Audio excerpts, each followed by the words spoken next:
Winners, butt kickers, champions in life. Vincent and Sam Rose here, the Fat Killer and the Fat Killer Jr. with H2G Fitness, coming to you from, I'll say from this time, because little Tyke behind me is sleeping and napping. But I wanted to record a real quick message for you guys, and it's for a buddy of mine, a coach of mine who just recently reached out to me.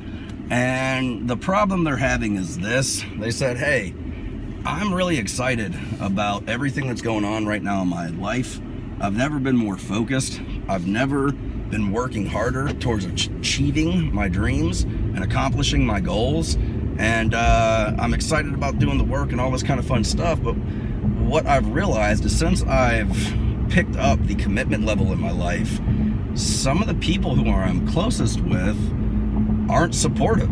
They don't get it. They don't understand. My significant other is a huge support system and they're going go, go, go. But a lot of friends and associations that I had, I guess I'm making them uncomfortable and they're making me uncomfortable too. And I don't really know how to deal with it because it's kind of sad. And I can relate to that because whenever I was 22 years old, I was on a very different path than I was on right now. I had some not so good associations in my life. I used to socially drink, maybe a little bit too much. I used to smoke cigarettes. I used to hang out with people who liked to party. I was 22 years old. I was in the Navy. I would hang out with other people that were like me, that like to have a good time on the weekend and all this kind of fun stuff. Sometimes have a good time on the weekday. Sometimes have a good time on too many weekdays consistently, kind of a thing. And that's just kind of where I was at in life. I was 22 years old and I was acting like a nut 22-year-old, right? I was fortunate enough to come across a business team that had people in it that I had never come across before. They had incredible standards and values and morals in their life, and they weren't dorking around. These people were highly motivated. These people were highly goal-oriented. These people were very excited about chasing their dreams and accomplishing great things, and they were movers and shakers for sure. And I got around them and they started influencing me a big way. They started encouraging me to read success books, and I had never read really before. I wasn't a big reader, but all of a sudden I got excited about it because the stuff I was reading in these books were things that I could actually apply.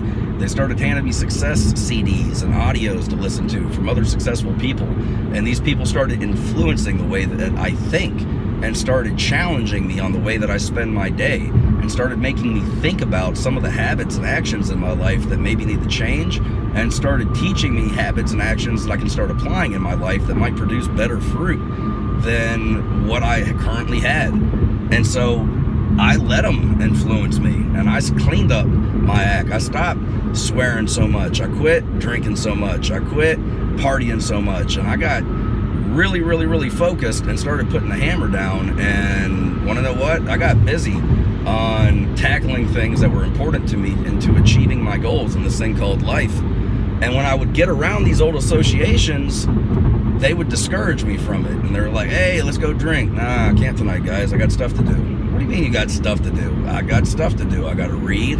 There's people that I got to go network and shake hands with. There's meetings that I got to go to. And they were like, man, what happened to the old Vince? I used to hear that constantly from all of these old associations. What happened to the old Vince? He was fun. That dude liked to have a good time. Yeah, maybe I was fun. Maybe I did like to have a good time. But want to know what? When we're out there doing our thing, partying it up, boozing it up, and we're driving home and it's either you or me behind the wheel of a car and we're putting our lives at risk and freedoms at risk and other people's lives at risk, that's fun, that's cool, that's okay. But hey, I got a meeting to go to so I can help myself and try to help other people. That's not okay. And what it made me realize is these people in my life that I used to consider friends were not. As long as I were doing things that were fun, I was cool. As long as I was doing things that were going to better my life and my future, all of a sudden, man, you don't like to have a good time anymore. What's up with you? And I'll tell you this, if somebody's your friend, they are going to support you in achieving your goals and dreams. They're not going to ever try to steer you down. People are like elevators. They are either going to take you up or they're going to take you down. And when I got around this group of movers and shakers that I started hanging out with, they would take me up. and they would encourage me, and they would pat my back, and they would tell me they're proud of me, and they'd tell me, man, I can see that you're growing and changing. Dude, I see greatness in you, and you can accomplish great things. And when I got around these old associations, where's the old Vince? And I learned two things. One, I learned the power of association, and that it's one of the most powerful forces that is operating in our lives. You will become like the 5 people you spend the most time with. You will become the average of the 5 people you spend the most time with.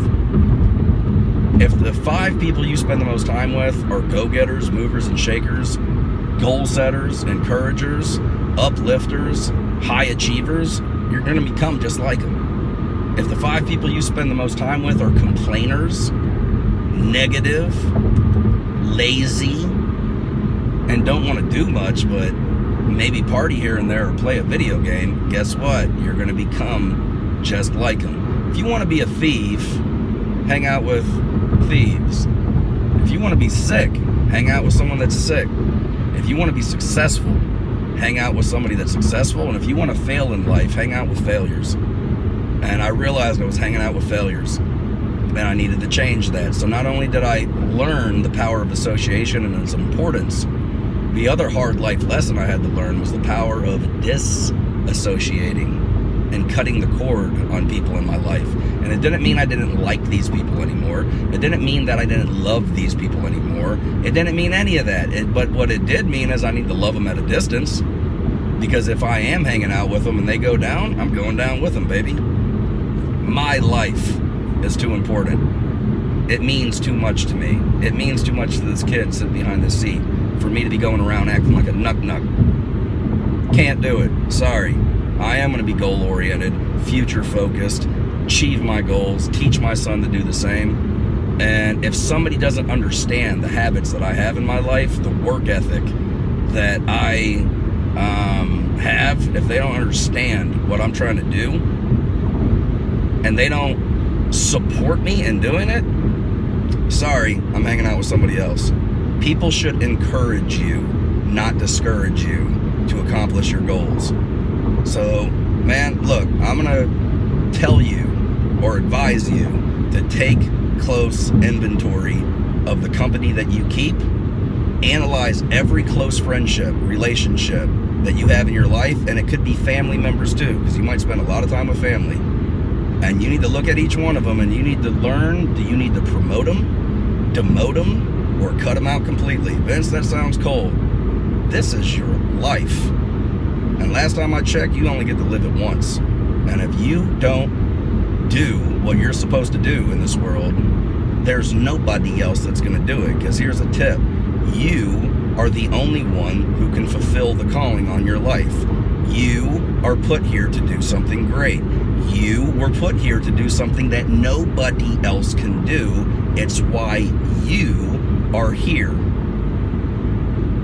You were put here for a reason. You need to pursue that reason and see it on through. And if you're hanging out with people that aren't going to encourage you to fulfill the calling on your life, I love you. But I love you from over here and over there, and we're not hanging out no more. And if somebody encourages you, hug that person's neck, say, I appreciate you. I believe in you too. Kind of a thing. So, my friend who reached out, it does stink that when you start succeeding at the highest level, some people don't understand it, relate to it, and it makes them uneasy and uncomfortable. Because here's a tip, a winner and a loser can only stand about 30 seconds in the same room with each other, because they don't relate at all. Winners talk about winning, failures talk about failing, losers talk about losing. And when a winner starts talking about winning and a loser starts talking about losing, disconnect. Recommendation, find some more winners to get around. And you're part of the H2G coaching team, so you have. Your friends might not understand you. I promise you that I do, and that the rest of the coaches on the team will. With that, over and out. Hopefully this helps some people. Vincent Rose, H2G Fitness. The future is bright. Something good is happening. You guys take care. Be blessed. Over and out. You live life once. Make sure you're around people that are going to help you reach your fullest potential and not try to bring you down because they don't get it while you want to be successful. Peace.